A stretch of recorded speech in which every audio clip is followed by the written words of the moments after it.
nasa mahigit 130 ang naitatalang kaso ng leptospirosis na may siyam na namatay sa nalibigyan ng Palawan at lungsod ng Fort sa ngayong taon.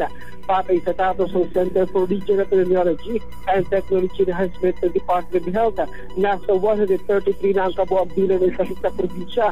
Nasa 42 ang naitala sa Puerto Princesa na may 4 na namatay, 34 naman sa Rojas na may 1 namatay, 10 sa Nara at may 1 namatay, habang isang nasawi naman sa bayan ng Aborlan, Sopronio Espanyol at San Vicente.